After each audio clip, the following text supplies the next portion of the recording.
త్వరలోనే దీనికి సంబంధించిన కన్స్ట్రక్షన్ కంప్లీట్ కోసం ప్రయత్నం చేస్తూ ఉన్నారు. డీటెయిల్స్ లైవ్లో చూస్తూ ఉన్నాం ఆర్టీవీ స్క్రీన్ పైన ఎక్స్క్లూజివ్గా. ఇక్కడ వరకు వెళ్ళి ఒకసారి చూపించు పూజ జరుగుతున్న విజువల్స్.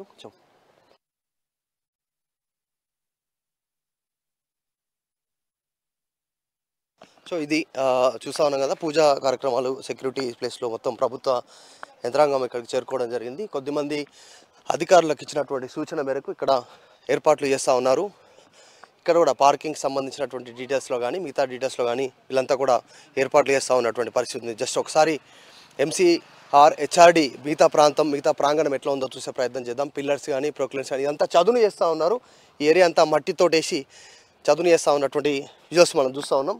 వర్క్ జరుగుతూ ఉంది నిర్విరాంగా. ముఖ్యమంత్రి రేవంత్ రెడ్డి చెప్పిన తర్వాత ఆ సూచనలు యాజ్ ఇట్ ఈస్గా ఇక్కడ ఉన్నటువంటి సిబ్బంది ఫాలో అవుతూ ఉన్నారు. భారీగా సెక్యూరిటీ ఉంది. వాళ్ళు ఇచ్చినటువంటి సూచనల ప్రకారం అంటే ఇది నివాసం ప్రాంతంగా ఉండనుందా ముఖ్యమంత్రి రేవంత్ రెడ్డి గారికి, లేదు అంటే కేవలం రివ్యూస్ కోసమో అధికారులను కలవడానికో ఈ ప్రాంతాన్ని ఎంచుకోనున్నారా క్లారిటీ రావాల్సి ఉంది. సో ప్రస్తుతానికి మాత్రం పరిపాలన అంతా కూడా MCR HRD నుంచి జరగనున్నట్టుగా తెలుస్తూ ఉంది. ఇది MCR HRDకి సంబంధించిన మిగతా ప్రాంతం ఉన్నటువంటి పరిస్థితి. మొన్నటిదాకా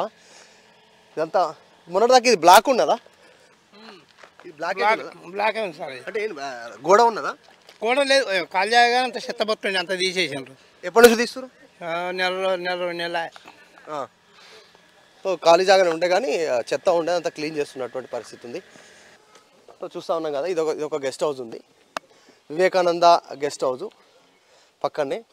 వివిధ గెస్ట్ హౌస్ ఉన్నాయి. ఇటువైపు ఒక గెస్ట్ హౌస్ ఉంది. రకరకాల చాలా విశాలమైనటువంటి రోడ్స్ ఉన్నాయి, పార్కింగ్ ఉంది. MCR HRDలో అన్ని ఏర్పాట్లు చేస్తున్నటువంటి పరిస్థితి ఉంది. ఒకసారి చూసే ప్రయత్నం చేద్దాం. ఇక లాన్ కానీ పార్కింగ్ ఏరియాస్ కానీ పార్కును తలపించేలా ఆహ్లాదంగా చెట్లు విశాలంగా ఉంది. ఎలాంటి డిస్టర్బెన్స్ ఉండదు. ఒక్కోసారి ఇందులోకి వస్తే కనుక మిగతా సాధారణ ప్రజలకు కానీ చుట్టుపక్కల వారికి కానీ ఇబ్బంది ఉండే పరిస్థితి అయితే ఉండకపోవచ్చు. జస్ట్ ఒకసారి చూసే ప్రయత్నం చేద్దాం. పైకి వెళ్దాం. ఇట్లా ఉన్నాయి వివిధ గెస్ట్ హౌస్. ఇందాక చెప్పుకున్నట్టు అక్కడ ఒక వివేకానంద గెస్ట్ హౌస్ ఉంటే ఇక్కడ ఒకటి మంజీరా గెస్ట్ హౌస్ ఒకటి ఉంది ఇటు సైడు. సో కూర్చోవచ్చు కూడా, చిన్న చిన్న సమావేశాలు ఏర్పాటు చేసుకోవచ్చు, రివ్యూస్ ఏర్పాటు చేసుకోవచ్చు రేపనాడు ప్రభుత్వ తరఫు నుంచి. వీటన్నిటికీ డిస్టర్బెన్స్ లేకుండా కూడా సీఎం గారి నివాసం ఏదైతే కార్యాలయం అనుకుంటున్నారో అక్కడ టెంపరీగా నిర్మాణం జరుగుతూ ఉందో, మరి టెంపరీగా పర్మనెంట్గా తెలియదు కానీ నిర్మాణం చూసాం కదా, పూజ చేసాం. ఎక్స్క్లూజివ్గా పూజ జరుగుతున్నటువంటి ప్రాంతం ఈ ప్రాంతం మంజీరా నివాసం గెస్ట్ హౌస్. ఇది అక్కడ ఒక వివేకానంద గెస్ట్ హౌస్ చెప్పాం కదా. ఇట్లా వివిధ అక్కడ ఒక బ్లాక్ ఉంది. మొత్తం బ్లాక్స్ వైజ్లో గెస్ట్ హౌస్ ఉన్నాయి వచ్చినటువంటి గెస్టులు ఉండడానికి. సో రేపు ఫ్యూచర్లో ముఖ్యమంత్రిని కలవడానికి కోరిన ఇతరత్ర ముఖ్య అధికారులు కానీ ముఖ్య నాయకులు కానీ ఇతర రాష్ట్రాలకు సంబంధించిన ముఖ్యమంత్రులు కానీ మంత్రులు కానీ ఎవరైనా ఇతర ప్రాంతాల నుంచి వచ్చినా కూడా వాళ్ళందరికీ స్టే చేయడానికి ప్లేసెస్ ఉన్నాయి. సో ముఖ్యమంత్రి రేవంత్ రెడ్డికి ప్రత్యేకంగా ఆ నివాసానికి సంబంధించి ఏర్పాట్లు జరుగుతున్నాయి. కన్స్ట్రక్షన్ ఆల్రెడీ స్టార్ట్ అయిపోయింది, బేస్మెంట్ అయిపోయింది, పిల్లర్స్ అయిపోయినాయి.